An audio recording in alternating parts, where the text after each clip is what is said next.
দীর্ঘ প্রতীক্ষার পর অবশেষে উত্তরবঙ্গ রাষ্ট্রীয় পরিবহন সংস্থায় চালু হতে চলেছে ই-বাস পরিষেবা।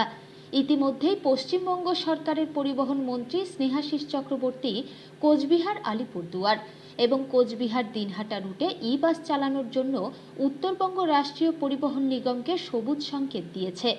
উত্তরবঙ্গ রাষ্ট্রীয় পরিবহন সংস্থার পক্ষ থেকে ইতিমধ্যেই চার্জিং স্টেশন সহ ই-বাস কেনার বরাদ্দ চেয়ে পরিবহন মন্ত্রকে সুনির্দিষ্ট প্রস্তাব পাঠানো হয়েছে। উত্তরবঙ্গ রাষ্ট্রীয় পরিবহন সংস্থার চেয়ারম্যান পার্থপ্রতিম রায় বলেন, ই-বাস পরিষেবা শুরুর আবেদন রাজ্যের পরিবহন দপ্তরে করা হয়েছিল। পরিবহন মন্ত্রী স্নেহাশিস চক্রবর্তী সবুজ সংকেত দিয়েছেন। খুব শীঘ্রই ই-বাস পরিষেবা চালু করা হবে। প্রথম পর্যায়ে 4টি বাস পরিষেবা চালু হতে চলেছে।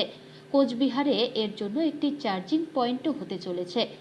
বিষয়টি হলো যে আমরা একটা সুনির্দিষ্ট প্রস্তাব পশ্চিমবঙ্গ সরকারের মাননীয় পরিবহন মন্ত্রী স্নেহাশিস চক্রবর্তীকে আমরা পাঠিয়েছি, মন্ত্রকে পাঠিয়েছি যে আমাদের প্রথম পর্যায়ে উত্তরবঙ্গে কিছু ইলেকট্রিক বাস চালানোর অনুমতি দেওয়া হোক। সেই নিরিখে মাননীয় পরিবহন মন্ত্রী স্নেহাশিস চক্রবর্তীর সঙ্গে আমার বিশদে কথা হয়েছে। তিনি জানিয়েছেন যে খুব শীঘ্রই কয়েকটি ইলেকট্রিক বাস আমাদের উত্তরবঙ্গ রাষ্ট্রীয় পরিবহন নিগমকে দেবেন এবং আমরা নির্দিষ্ট রুটেরও উল্লেখ করেছি।